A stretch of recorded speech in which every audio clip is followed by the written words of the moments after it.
Welcome to the UK Travel Planning Podcast. Your host is the founder of the UK Travel Planning website, Tracy Collins. In this podcast, Tracy shares destination guides, travel tips, and itinerary ideas, as well as interviews with a variety of guests who share their knowledge and experience of UK travel to help you plan your perfect UK vacation. Join us as we explore the UK from cosmopolitan cities to quaint villages, from historic castles to beautiful islands, and from the picturesque countryside to seaside towns. Hi, and welcome to another episode of the UK Travel Planning Podcast. This week we talk to guest Tina Lu Lang, who, with a friend, spent 3 weeks in April exploring Ireland. Tina shares her itinerary and the highlights of her trip around the Republic of Ireland and Northern Ireland, plus tips and things she learned along the way. So if you are planning your own trip around Ireland, this is the episode for you. I began the chat with Tina by asking her to introduce herself and tell us why she chose to visit Ireland. My name is Tina Lu Lang, and I live in Florida in the United States. And I picked Ireland because it was on the bucket list for my husband and myself when we got married. We went on a honeymoon to Alaska to see the glaciers. And we watched, some of the more elderly people really struggle to get on and off the bus and to do the hikes. And we just thought, we want to travel while we could physically enjoy it more. And so we made a bucket list on our honeymoon of all the places we wanted to go. And Ireland was very high on my husband's list. So my husband passed away last September. And so to honor him, I am doing our entire bucket list this year. And Ireland was our first big trip. So I think being able to do your bucket list this year and visit the places you both chose is a wonderful way of honouring your late husband. And I know England features on the list too, as Doug and I have met you a few times now to help you with that itinerary. I know Doug is keen to ask you questions around your trip to Ireland, so I'll hand over to Doug now. Hello, Tina. Well, hello, Doug. Can you give us an overview of your itinerary and how many days you went for and that sort of thing? Basically, a summary of what you did while you were there. Absolutely. So we did 15 days, if you count the day we actually flew out of Dublin. And my friend Sue, who went with me, and we sat down and kind of planned a 2-week trip, taking a ring around the entire island, not only the Republic of Ireland, but North Ireland as well. And so we figured we would do 2 nights per location and see the sights from that location and then move on. Because I hate unpacking and packing. 2 nights is bare minimum for me. 1 night's miserable. So we had to keep moving because in order to see all the sites, we couldn't stay in one location and road trip. Basically did a ring around the entire island. Yeah. So and how long did it take you to put together your trip? It took us a couple months of research. We initially approached a travel agent, and it became very aware that we were going to have to design our own trip and then send it out and have them put together what they could, and then we'd finish the rest. I didn't know what to expect. I've never used a travel agent before, and probably won't again. But we did about 2 months of research planning, calling, Google mapping, how long it would take to drive here, there, and everywhere. And then we sent that over to a travel agent who worked with Brendan Vacations on the accommodations, which we did some ourselves and they did some. Same with the tours. Okay, so did you find it fairly easy doing the research yourself? Do you enjoy doing that? Because I think it's one of those things, if you do enjoy it, it's quite kind of a bit of a pleasure to kind of go and dig in and find all these places out. Well, I'm a big nerd because I was a high school teacher. And so I loved the research part. And it made me really excited to go to Ireland. And you make sure you see what you want to see, because a lot of times with the cookie cutter vacations, they'll send you to locations to do things that you're like, I'm not that excited about. I'd rather go do this. And I like that freedom in planning your own trip. like a really good point, Tina, because I think, doing a tour has its place for people if that's what they want to do. But I think being able to put together, that's what we enjoy when we do the consultations. It's being able to talk to people about what they're interested in, what specifically they want to see, and then see how we can help them put that together so that they can tailor make it for themselves and spend the amount of time that they want to in a specific place, or the whole time in a specific place if they want to, and do day trips rather than feeling they've got to, live out of a suitcase and be, get up at ridiculous times to get on a coach and then go to the next destination. And you don't have that freedom to spend as much time as you want in specific places. So you flew into Dublin. For first place you went to, Dublin, yeah? Yeah. So let's talk through your kind of your 14 days. Let's talk through it. Let's find out where you went and what you did. Absolutely. So we flew into Dublin and stayed there for 2 nights. We stayed at the Brooks Hotel, which was my first time in a European hotel. And you saw on the Facebook page, I posted a picture of the key card, to turn on your lights, which I heard about on your website. So I knew they existed, but I had never seen them before. I actually kind of liked it because, you take that off, it turns everything on, you put it back in when you get back. I thought it was kind of fun. I was surprised about that you hadn't seen those. So are they not common in the North America then? Because they're very common wherever we've been in Europe, in Southeast Asia, in Australia, where you have to keep if you don't have the key card in, you don't get the electricity. So it's, I don't know. Yeah, I was quite surprised that it wasn't something that you'd come across. And I have traveled quite a bit around the U.S., but I had not seen that before. But I was prepared for it, thanks to you guys. So no big deal at all. The contraption on the wall that I posted on the Facebook page, the old-fashioned hairdryer, that boggled my mind. But, we had some fun with it on the Facebook page. And then I asked hotel staff and they explained. At first they were like, I don't know what that is. And then they asked around and then they explained what it was. About the same time, someone on the Facebook page picked up on it. Yeah, what it was. I will actually put in the show notes just because everybody's going to be thinking, so what is this? I will put the picture in the show notes of what Tina found. I thought it was a telephone. Found on the wall in a hotel in Dublin. Because it did cause quite a lot of chat in the Facebook group, didn't it? It did. Trying to figure out what it was. I haven't got a lot of experience with hair dryers. So you've told everybody now. Yeah. Well, I think that this hairdryer would probably be appropriate for Doug's hair as high volume as it was. This would be Doug's perfect hairdryer. Yeah. That's the sort of hairdryer you need. So you stayed in Dublin for just two nights in Dublin? Just 2 nights in Dublin. But, in my opinion, we saw everything in 2 days. Yeah. The last time we spent two nights there. I think we went over from on the ferry. I think we were there for 2 nights before we did it. We did our trip. So I think two nights, a couple of days in Dublin's pretty good. And everything's pretty compact there. I feel like it's easy to do in 2 days. We use the hop on, hop off tour bus. It has kind of a taxi, which was great. That's the best way to get around. Best way to get around the hop on, hop off. Definitely, we recommend that because it's just. Yeah, it gets you to all the places that you want to go to.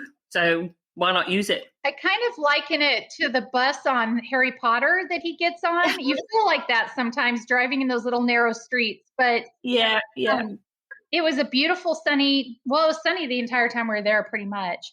And so we sat in the back in the open air and I got the most amazing pictures. You did. I have to say the weather the entire time you were in the Republic of Ireland and Northern Ireland was just incredible. We were like, that would be, honestly, it was the photos that you had were absolutely fantastic. All the blue sky and sunshine. Wow. Yeah. What was your favorite thing that you did in Dublin?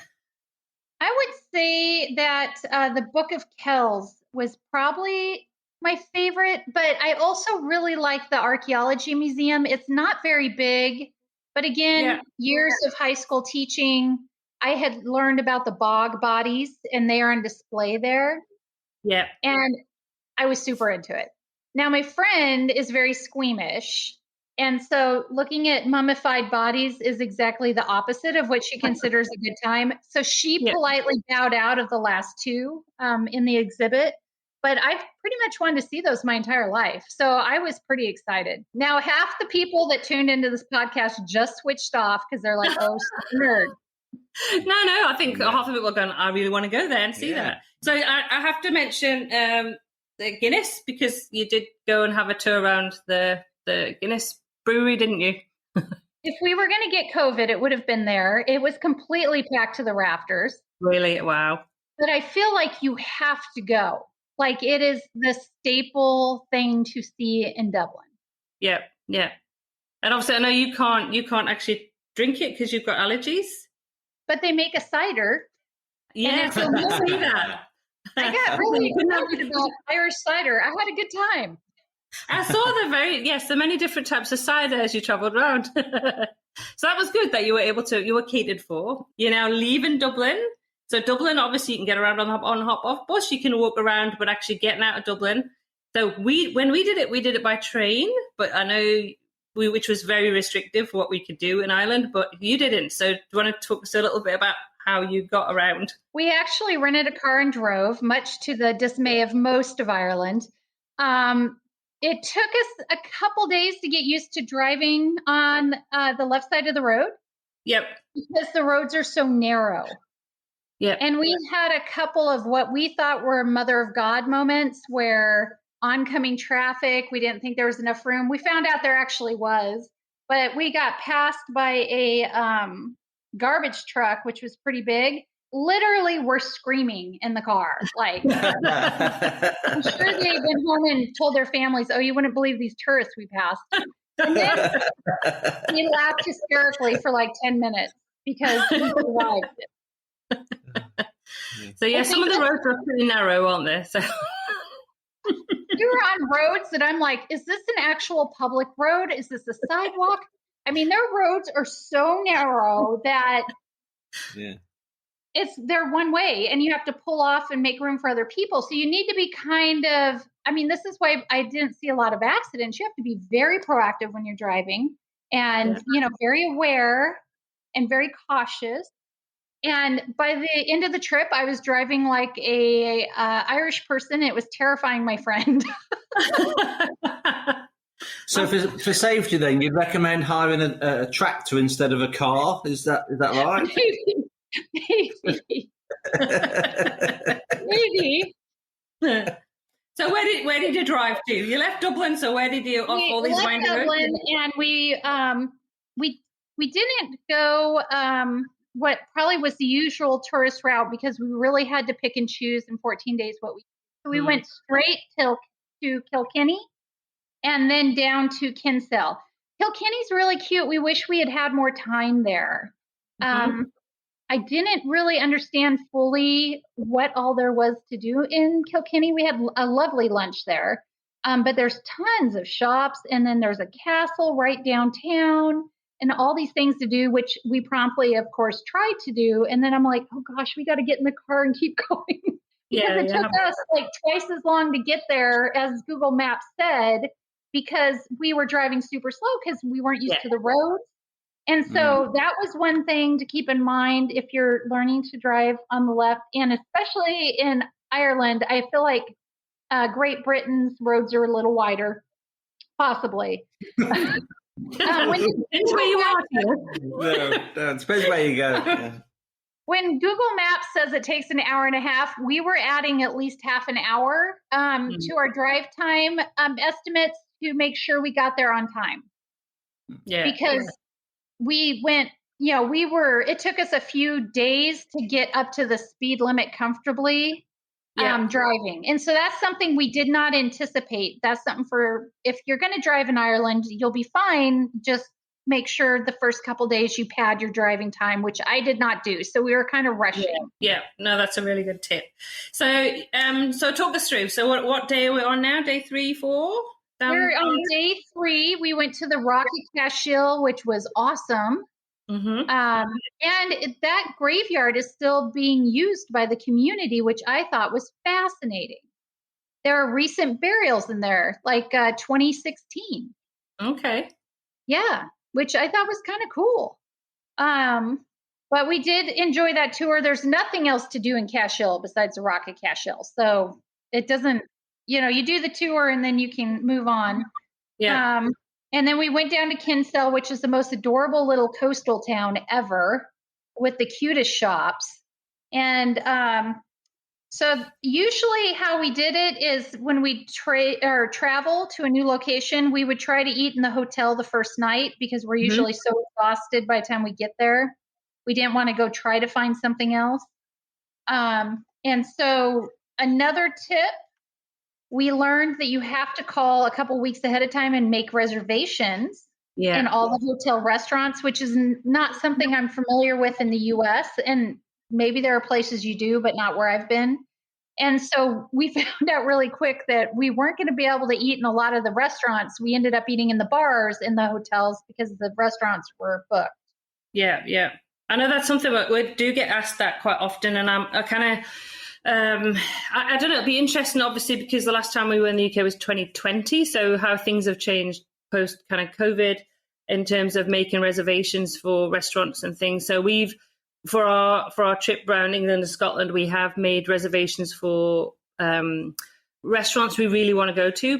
So afternoon teas that we want to go to, in particular restaurants. So we're in York next month. We've already booked that. So we have looked ahead to book some. And I think, it's worth if there's somewhere particular you want to eat, or even if the hotel you want to stay in at has got a restaurant. I think that's a really good tip to just check and not make an assumption that you're going to be able to actually get in. That you need to book it. And quite often, local people will go to the hotel restaurants as well. So that's what you find. If the food's good, that's what you're going to find, that actually locals will be going to have dinner. So it's not just going to be the hotel guests. Yep. So that's a good tip for anybody, because we learned that the hard way. You really do. And I wish that our travel agent, who was supposed to be assisting us with our tours and everything, had mentioned that as well. Because then I would have called and made reservations. So how did you find the food? Because one thing I'm really looking forward to when I'm back is probably eating my body weight in really nice food.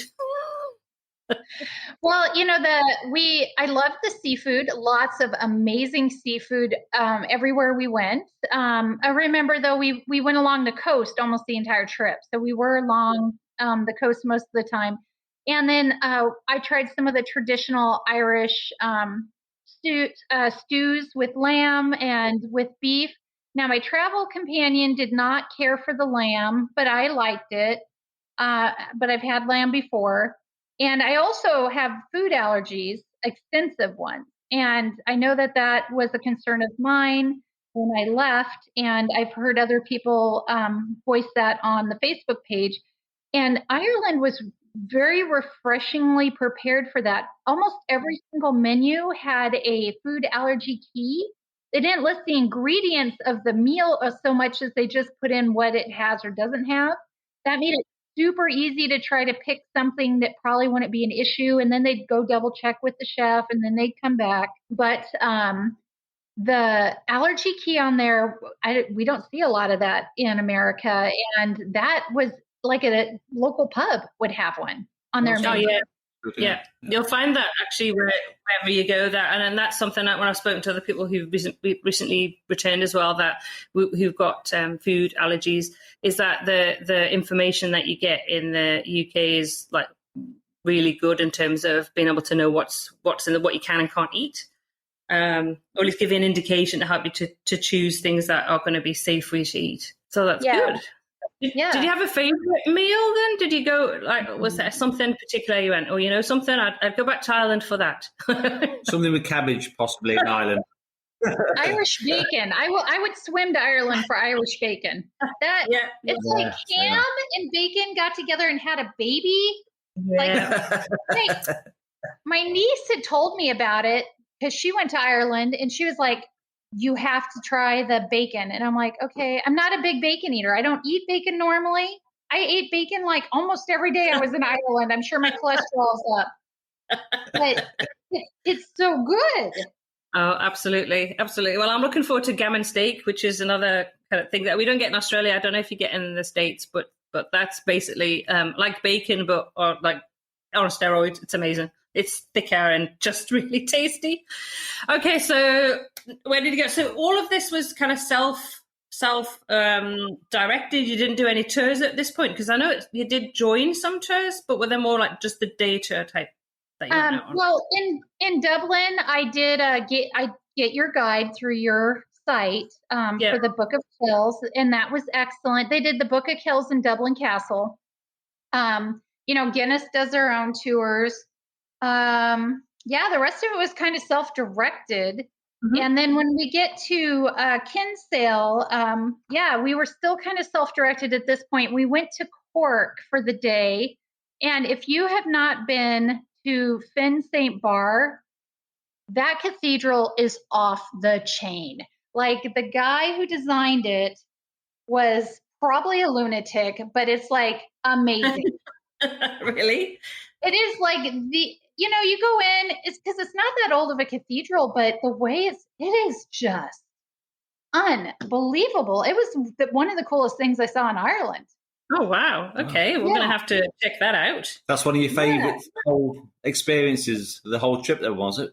Where you saw them? Well, after we went into other cathedrals and we're like, it's nice. But it's no Finn St. Bar. I'll forget that. It's right up there. The detail, and I don't even know how they got all the money to do that back then. The detail and the craftsmanship and the artistry they put into that was just insane. Like, just crazy cool. And they even kept a cannonball that got lobbed at the church during, they said the battle, I can't remember, with the English. And they have it hanging from the ceiling as a memento of the war. I just think that it's just quirky. It's off the wall. The artistry of all the stuff in there it's just super neat. That was the coolest thing we did in Cork. Yep. We went to Nanonago Place, which is where one of the nunneries in Cork was founded by a wealthy Catholic family at the time there. And their mission was to help the poor children of the community, which were, primarily of the Catholic religion. And so, they're still supporting that mission today, even though the founding nun has passed. And so that was just kind of interesting to learn the history of Cork from that perspective. And then we went to the English market, which everybody, when we did research, was like, oh, the English market, you have to go. I'm just like, unless I'm going to do some grocery shopping. You could walk through and take a couple of pictures. It's a marketplace built in the 1800s that the locals actually do their grocery shopping in. Yeah. They have open stalls, and meat vendors and things. So it's kind of neat. We had lunch upstairs. But we were like, I couldn't understand why everyone was raving about it. I'm like, okay, it's, in my opinion, other people might think it was really neat. I just, we didn't do any grocery shopping. So we were kind of like, okay. We ate lunch there and we headed back to Kinsale to explore all the shops.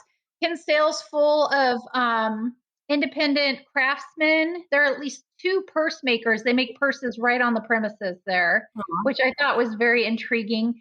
So we kind of just explored all the little tiny narrow streets and the different stores. And then we went, they have a mead production. I don't know how you say it, a mead distillery, a mead place where they make mead. And we're like, we've heard of mead, but we don't know what mead is. So we decided to go on the tour up there. And of course, by the time we got up there, we walked all the way up the hills. We should have drove, but we didn't. We walked. We like to walk. We got up there. We're like, it took us twice as long. We missed the last tour, but the lovely owner, her name was Kate. She sat down with us, did tastings, even though they were closing, did tastings with us, talked about mead.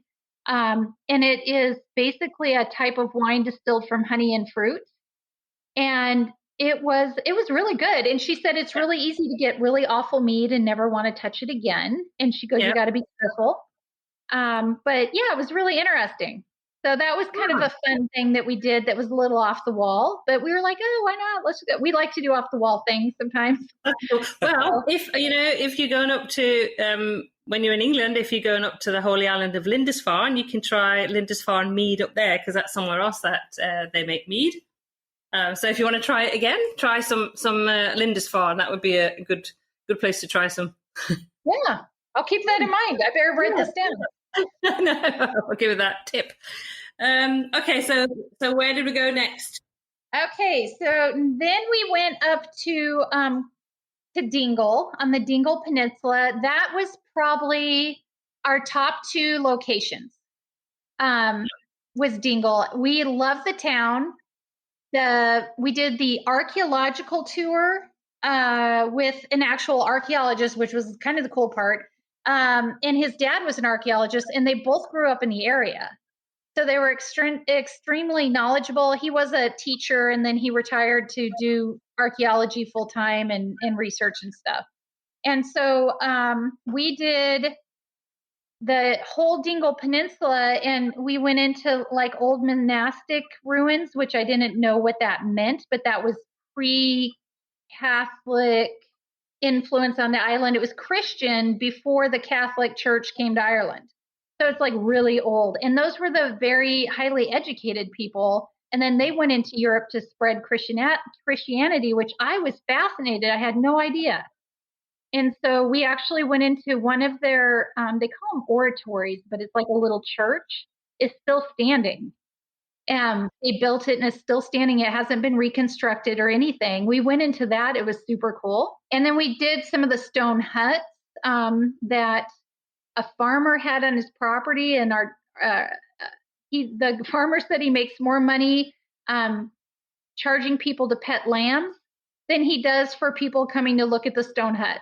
And we were kind of laughing, and we're doing a little stone hut tour. And when we were leaving, like there were people lined up to pet lambs, and we were like, "Oh my God, he's serious!" So you can't stop and pet a lamb if that intrigues you. They're very cute. But we did the stone hut tour of early life there, and then we went. Of course, it's sunny and beautiful the whole time. We went out to the tip of the peninsula. They have a shrine for the Lusitania there.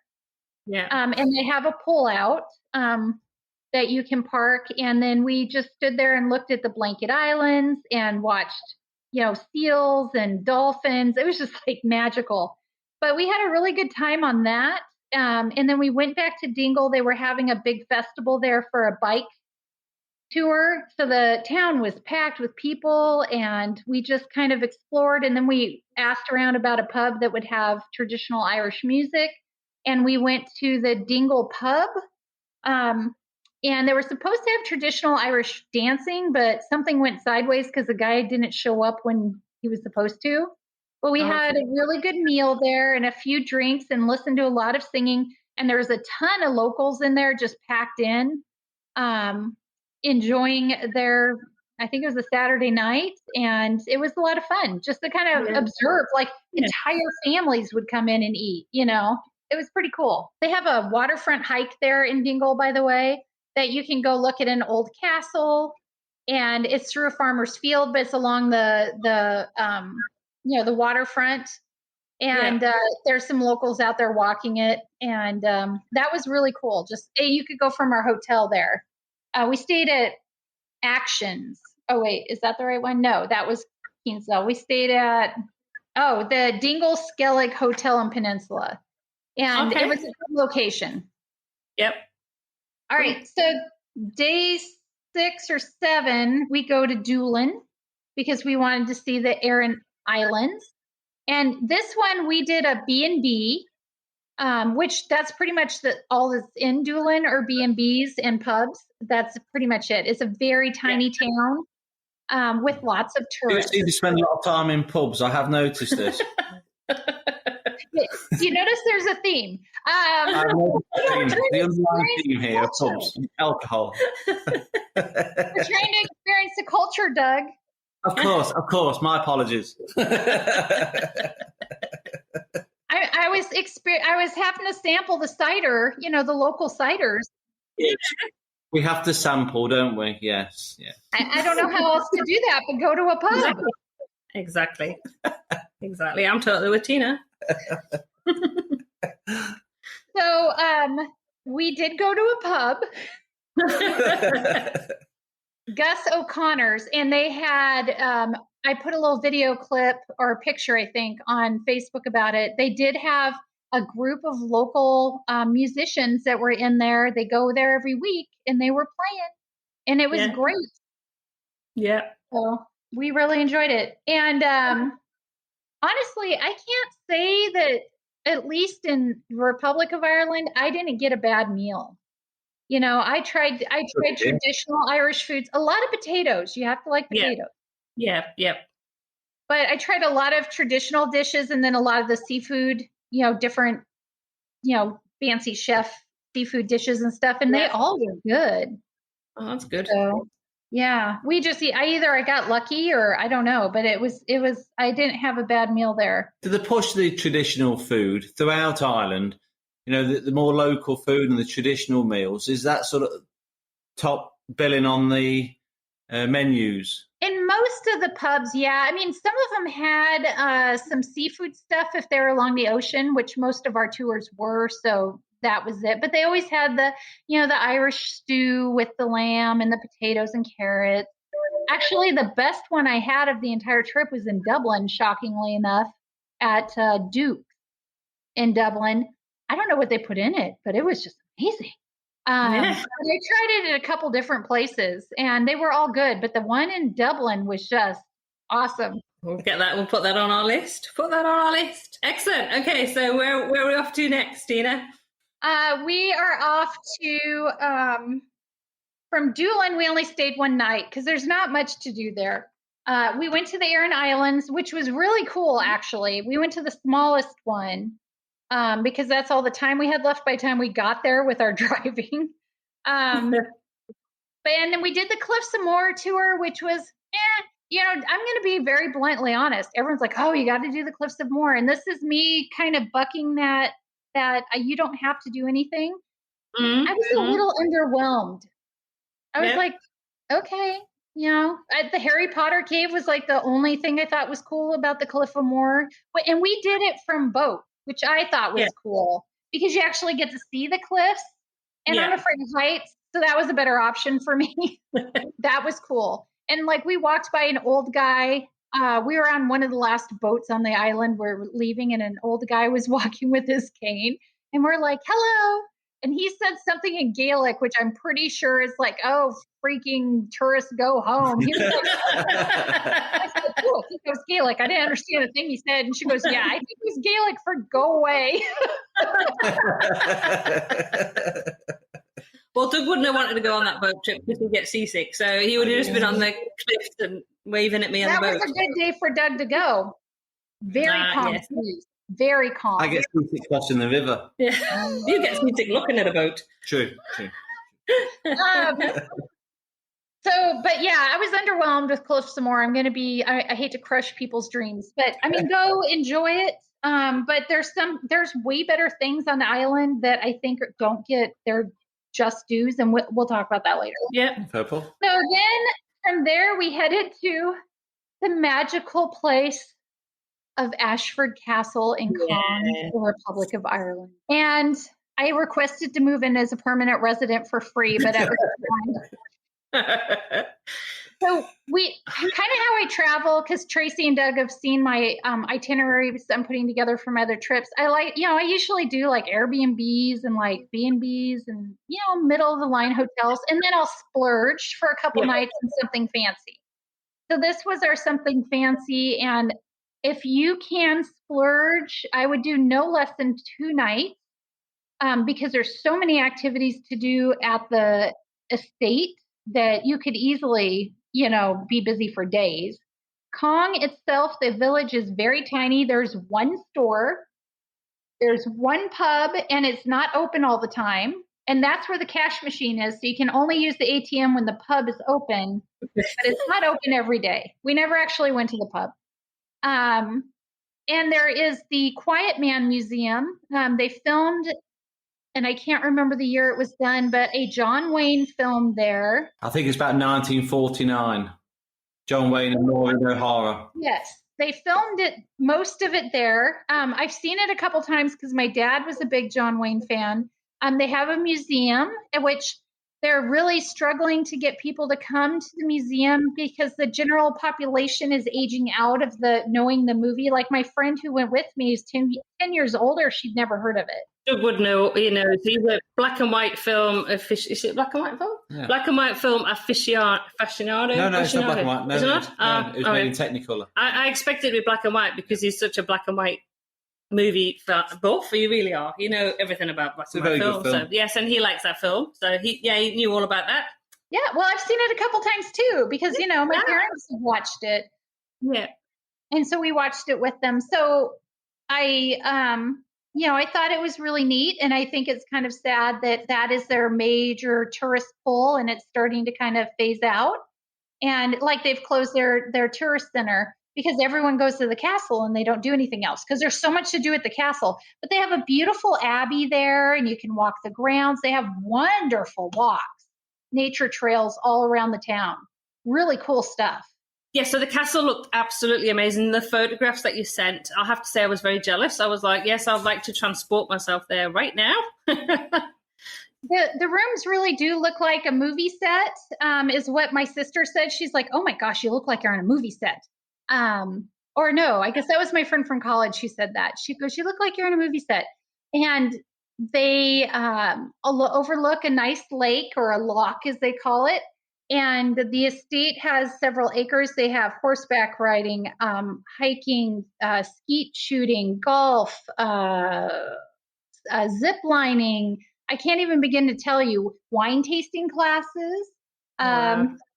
That kind of thing. And so there's so many things to do, but we did what I felt was one of their premier activities, and we did the falconry school. And I have to say that was one of the coolest things we did in Ireland.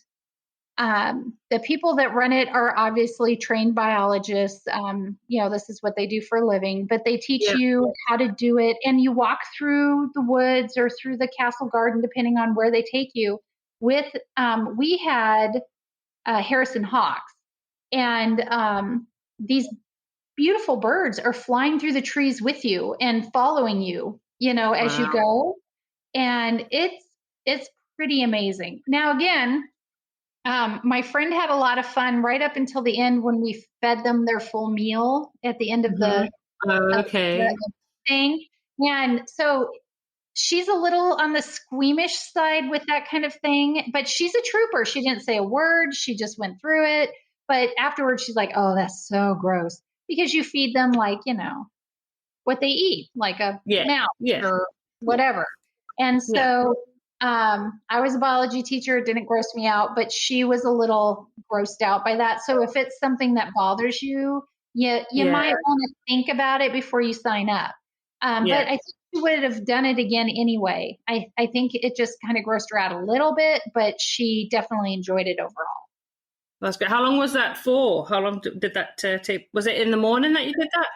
We did that in the afternoon at 2:00, and it was an hour-long class. Yeah. So it felt like 15 minutes, really. It was so good, yeah. It just flew by, and we were like, what? We have to take them back. Can't we keep them? I think they'd let you take them back. Yeah, and the castle, again, you need to call ahead to get reservations for the fine dining, but I felt like every other place in the castle was quote unquote fine dining. Like I thought you couldn't go wrong. Yeah. And we ate in the cottage restaurant, and we ate in the dungeon, which I thought was hilarious. And of course, we tried out the Prince of Wales cocktail bar because that's you got to try everything. And so we did all of those things. We walked the gardens. We walked some of the natural trails, and then we also did the morning walk with the wolfhounds along the lake. Yes. That was fun. Like I said, there's so many activities that you can do. And so I would say a minimum of 2 nights. It's on our, honestly, next year, we will be reporting back because I was like, no, I have to go there. I have to go there. We want to explore Republic of Ireland more anyway. So it's like, yep. So it went to the top of my list. Tina, I just loved it. It just looked fabulous. Lovely place. I love those Irish wolfhounds were gorgeous. They were. And, they do like a very full level luxury hotel experience, full turn down service at night. Everybody there is livered. They wear livery, and they seem to really love where they work, and they really enjoy talking to the guests. Yeah. Oh, that's fabulous. That all adds to that experience, doesn't it? And like you, we also do the kind of B&B and sort of more mid-range or budget sometimes, and then we do the splurge as well. And I think, wouldn't it be lovely to do 5-star all the time, but then you appreciate those splurges a bit more when you get the opportunity, because it's such a treat. So it's fabulous. So I guess you were sad to leave. Yes, my suggestion is they put Kleenex out where they come and bring you your car, so that when you're crying, you have something to wipe your eyes with. But Joe, who is the bellhop that does all the car service, bless his heart, he's so sweet. And so this is where, we had time in our trip and we started to do some random things. He said, "Isn't your last name Lang?" And I said, "Yes." And he goes, "You need to go to the town called Grange. I'm from there, and they have a pub called the Lang Pub." Yeah. So we added that to our trip. It didn't really take us very far out of the way. And I took pictures in front of the pub. It wasn't open, obviously, because it was in the morning. And the name of the pub was actually the John Lang Pub, which was my father-in-law's name. Okay. Wow. So it was pretty cool. Yeah. We also, based on a recommendation from Doug, so thank you, Doug, we went by and checked out the private island of Lusty Beg, which if I go back, I would like to go stay there 2 nights. Yeah. They let us go on the island just to kind of walk around and check it out. And they've got adorable little cottages, and it's super peaceful. So that's a place that if we go back, I'd like to do. Yeah, we had friends that got married there on Lusty Beg Island. So it's somewhere that when we do get to go to Northern Ireland, we'll definitely be heading to Lusty Beg. Yep. So that day we left Ashford Castle. We hit those 2 places that weren't initially on our itinerary, but we were like, yeah, why not? Yeah. So, we did that. And then we went to Sleeve Leave through Donegal, which has a castle called Donegal Castle. And we toured that castle, and it was a really good tour, actually. And I had someone comment on my personal Facebook page, another teacher I knew, said that when they went to Ireland, they also toured that castle and enjoyed it. No, that's good. They're working really hard to reconstruct the castle. Yeah. So you can get a better sense of life at that time. And it's €5 to go in. It wasn't very expensive. Oh, that's good. Yeah. So we were driving right through there anyway to go to Sleeve Leave. Now, Sleeve Leave was amazing. There were not a lot of tourists that make it there. And you do really need to know how to drive on Irish roads, but don't go there right away. Right. Okay. Yeah. Wait until I've had a bit of experience on Irish roads before you head there. Yeah, the roads are a little hairy. We had experience already driving, which we were discussing it on the way up. I said if we had done this the first day, I would have been freaking terrified. Yeah. And we also went at the end of the day, so there was a lot less traffic. Yeah. And we were able to drive all the way to the top because they weren't running the buses, and which was awesome. And we just got to park right up there at the top. So Sleeve Leave is cliffs above the Atlantic Ocean that are up to 596 meters above the ocean. And you can hike up to the highest point. I have a fear of heights, like very serious fear of heights. So just being there and looking down at the ocean, I was queasy the entire time. Your photos are fab though. Yeah, but it was beautiful. It was absolutely beautiful. And we stood there and watched dolphins hunting. Yeah. It was like, this is magical. And of course, like everywhere else in Ireland, there's like an old castle ruin over there, Yeah. And then my friend hiked up the hill quite a ways to try to hike towards the top. And then she came back because I wouldn't go any further than the rail. Once the rail was gone, I was like, I'm out. Yeah. And I'll go guard the car. And she went up there quite a ways. Like I lost sight of her, but then she came back and she's like, oh my gosh, it goes way up there. I said, I know, I see people clear up there. And she goes, we don't have time for that. We got to go to a pub. No, I'm kidding. So we left Sleeve Leave, and we're way impressed. I was like, why did they even bother with Cliffs of Moher when they have Sleeve Leave? I mean, it's just way more impressive and gorgeous. Sounds like a bit of a kind of hidden, not hidden, they're that word hidden gem that everybody uses, but it's a bit, maybe it's just because it's been a bit of, yeah.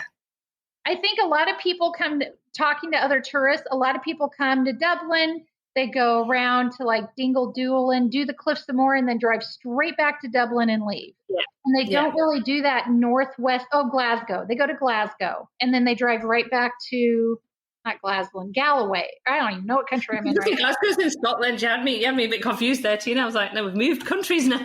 Galway. They go to Galway. Pardon me. And can you tell I'm planning a trip for Scotland right now? I got him confused. Yeah. So a lot of people go to Galway and then they just leave. They just go to Dublin and leave, and they don't go up to that northwest quarter. And there's a ton of cool. So Donegal County has a ton of, if you like to hike and stuff, and the weather's good, because I can't imagine what some of these places are like when the weather's bad. And I'm glad I didn't have to. There's some cool stuff to see up there, and we didn't even touch all of it. So anyway, we drove from there to Londonderry, or Derry, depending on your political and religious affiliation. I don't want to offend anybody. So when we got there, we stayed in a hotel we were warned was kind of out of town a little bit, which it was. So we had to drive into town to park for a tour. We did a walking tour of Londonderry and Free Derry, which if you read on the Troubles, you'll understand what I'm talking about. But the history of it actually goes back a long time. And so hundreds of years of history with challenges there. And so one of the cool things that we saw were the city walls, which were built in, don't quote me on this, but I think 1690s maybe. Yeah. But they're very impressive. Like it's cool that you can see something that they built that long ago and they're still in fully functional order. And I expected city walls to be a little more narrow and from the movies, but these you could drive a car on. Yeah. So it was interesting that back then even they made them so big. I guess so they could ride carriages across the top. I don't know. I don't know. Actually, I should know. I'm an ex-history teacher. I'll have to figure that out. Yeah, but I mean, I was surprised by that. That was really interesting. And then, of course, everybody who's read anything about the Troubles, which, sadly, I was fairly ignorant about. I just knew about them on a general level. The murals are there. And so we did a walk of the murals and the city walls and some different things, and learned about the Troubles. They've had 20 plus years of peace there, and the tour guide was very excited about that. Also, the Peace Bridge that the European Union built there is beautiful. Yeah. So there are a lot of good things, but there is a dark past there. Yes. And it's interesting if you don't know anything about it. And I read a little bit about it before we went, but to see it and hear from people who live there, it's just interesting. And I hope they continue to have peace and growth as they move forward. But that was about it for Londonderry to see, because they haven't really developed their tourism as much because of probably the Troubles. I don't know. And so the tour guide we used recommended that we go up to see Malin Head. And on the way, there's also an old ring fort, which there was like nobody at. There was another couple, and that was like a couple with a kid, and that was it. And the views from up there were amazing. I posted them on the Facebook page, and that was really interesting. So we were like, okay, we'll go up there. So we drove up to the ring fort. We saw that. Then we drove to Malin Head. Yeah. And that's I believe, the most northern point of the Republic of Ireland. And again, awesome cliff hiking, and there's some history there. They have nice educational displays. They have bathrooms. We'll talk about bathrooms in a little bit. Okay. And so it was really nice. Tiny parking lot because they don't have a lot of the big tour buses come in. They did have a small tour bus that was there and it was loading up and leaving as we got there. But for the most part, it's just people in their cars touring, mostly people from the UK or from Ireland. Yeah. I've had friends who've just done a bit of a driving tour around Northern Ireland. So, yeah. Yep. So there wasn't really a lot of Americans or anything there. It was mostly European people. Yeah, I think so. I think mainly Americans seem to, I just know from chatting, it's mainly Dublin seems to be kind of top of the list of places to go to if, into Dublin and maybe just say a little bit of tour of the south and then that's about it really. So I think that's what was really exciting actually about finding out about your itinerary is that you were really spending 14 days exploring the whole of the Republic of Ireland and going up to Northern Ireland, which was quite unusual really, I think. So I know I was going to ask because then you went on to Belfast at this point? Yes. So I'm quite keen to visit because the Titanic Museum is something I'm quite interested to have a look around, and I know you visited that. So what did you think to that? Well, on the way to the Titanic Museum in Belfast, we did go to Giant's Causeway. Oh, okay. Yep. It was a lot more touristy than I expected, and you do need to make reservations through the visitor center. Yep. It is a site, they restrict the number of people who can go. Okay. If you want to see the Giant's Causeway, which was cool, you do need to make sure you have reservations through the visitor center. You can't just show up. Is that timed reservations for that, Tina, at the moment? I believe so. Ours were kind of messed up. We didn't have the right information, but they didn't say anything. They after we got it all figured out, they let us in. But they do have large tour groups coming through. They had high school groups and stuff, college groups. I don't know what they were. So they do restrict the number of people on the site per day. Okay. So something to know. How long did you spend there? How long did you think would be enough to have? I think we were there about an hour. They have a education center, but it was full of people. So we kind of just went straight to the tour walk. Yeah. And then when we came back, we browsed the visitor center. It's very nice because it's a World Heritage Site, a UNESCO World Heritage Site. They've had really put it together nicely.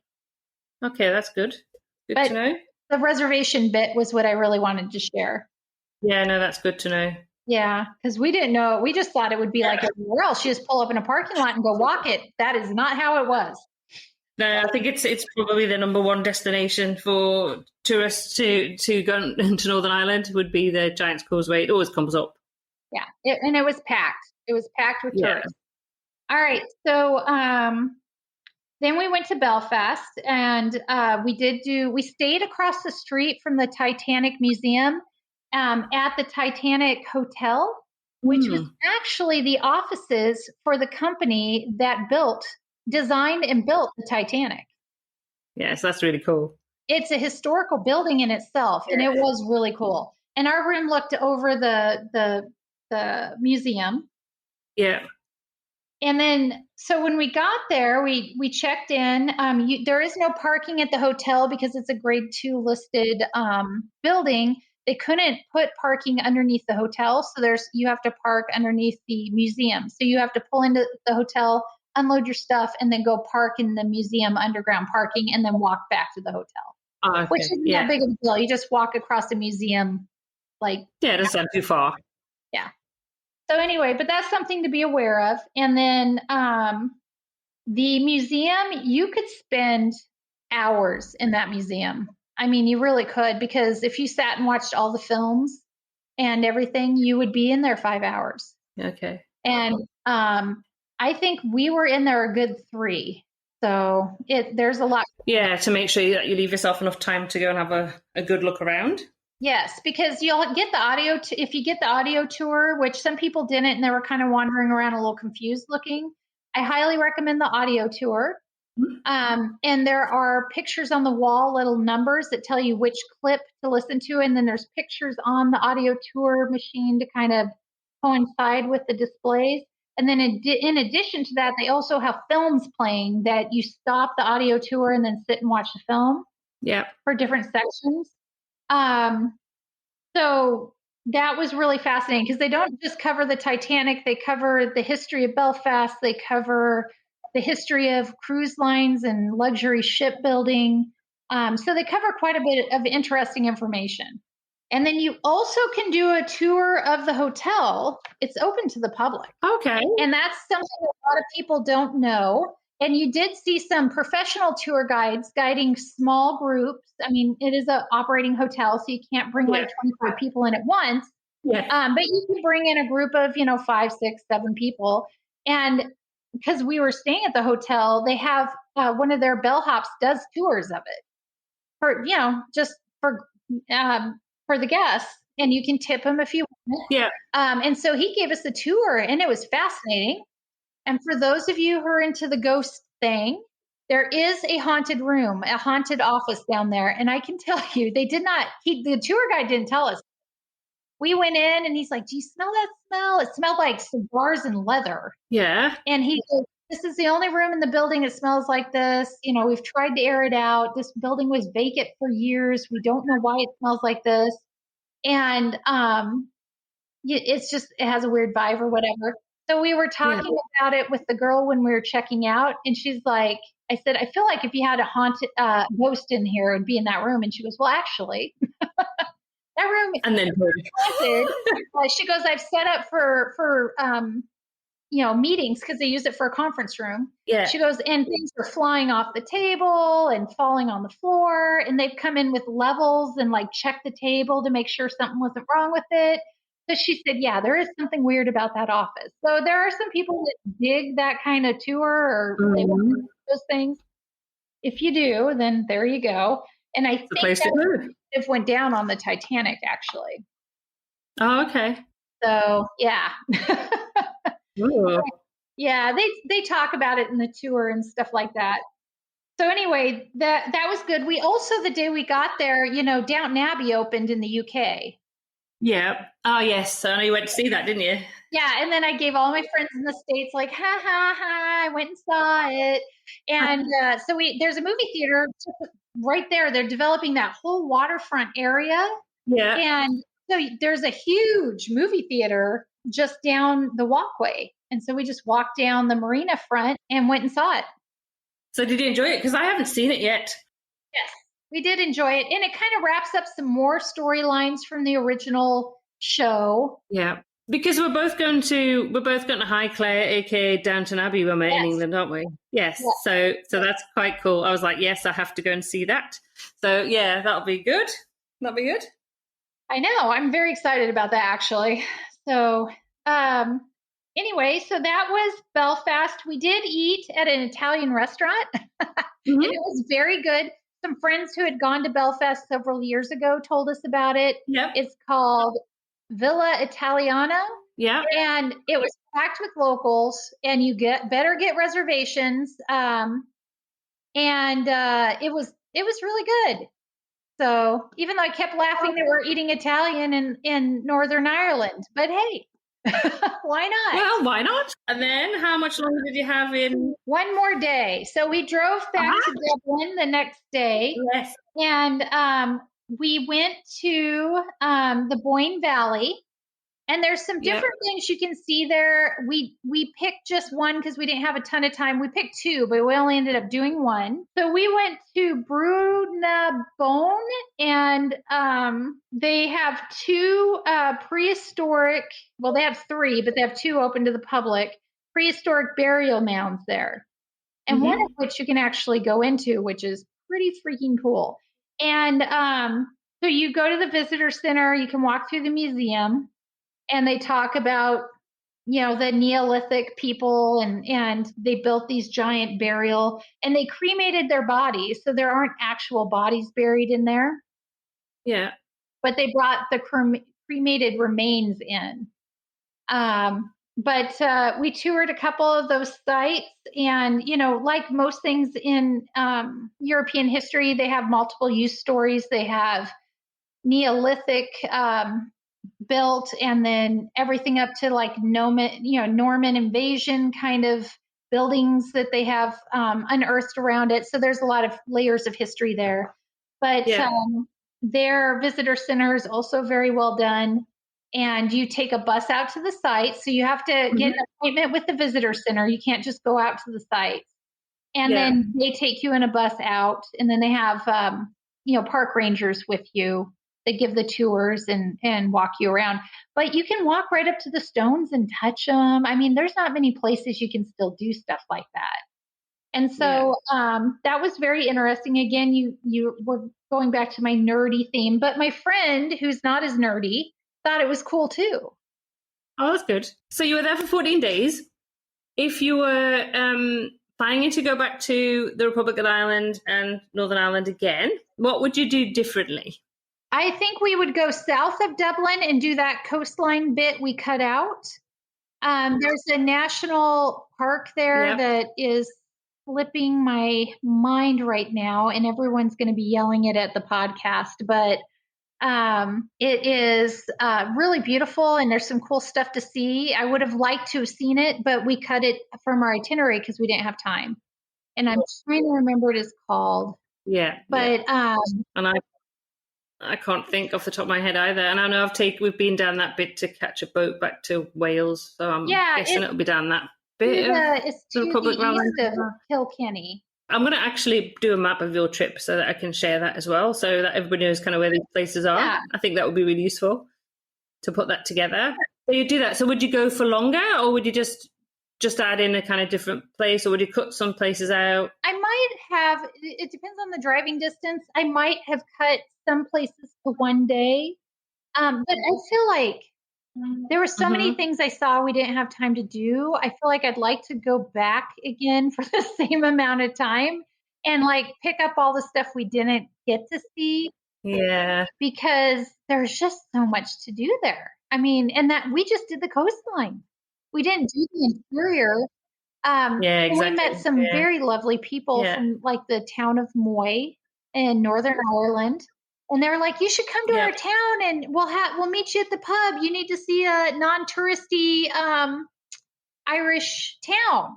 And that's how friendly and kind everybody was, And I really wish we had had time to do that because that would have been fun too. But I feel like there's so much you can see. I would love to go back and see more. We did a lot of walking and hiking because we enjoy that. Not everybody, that may not be their cup of tea, or the weather may not be as cooperative as ours was. Yeah, you were very lucky with that because the weather was fabulous. Yeah, It was really good. It's very green for a reason. When people go to it's very green, yes, because there's quite a lot of rain. The last 2 days it did get cloudy and kind of rain, but it wasn't heavy rain. It was just a soft drizzle. So you just put a raincoat on and went and did what you needed to do. So what would be the tip that you give anybody who was visiting for the first time? So they're planning to go, what would you say to them? Boy, that's a good question. Well, I definitely say make sure you have reservations for your dinners. I would say that the Irish people in both the Republic of Ireland and Northern Ireland are the kindest, most welcoming. Ask locals where to go eat food and pubs. Don't just follow what it says on the internet or travel blogs necessarily, but go try some of the local recommendations, because that was some of the best stuff we did. So Tina, it was absolutely fantastic talking today all about your trip around the Republic of Ireland and Northern Ireland. It's honestly made us want to go. We've been to the Republic of Ireland once. I've never been to Northern Ireland. Doug has. So it's absolutely made us totally want to add that into our travel plans for next year. So Doug, I know you want to say bye to Tina as well. Thank you very much, Tina, and I'll see you in England. Yes. I'm very excited to see you guys, and I'm going to buy you a beer because of all your work, for sure. Would that be in the pub by any chance? I might be in a pub. You might find me there, yes. Again, thanks to Tina for joining us on this episode and chatting to us about her trip to Ireland. Information and links to the various destinations discussed can be found in the show notes for this episode to uktravelplanning.com/episode 15. If you enjoyed this episode, don't forget to subscribe and leave us a review. Thanks for listening. Until next week, happy UK travel planning.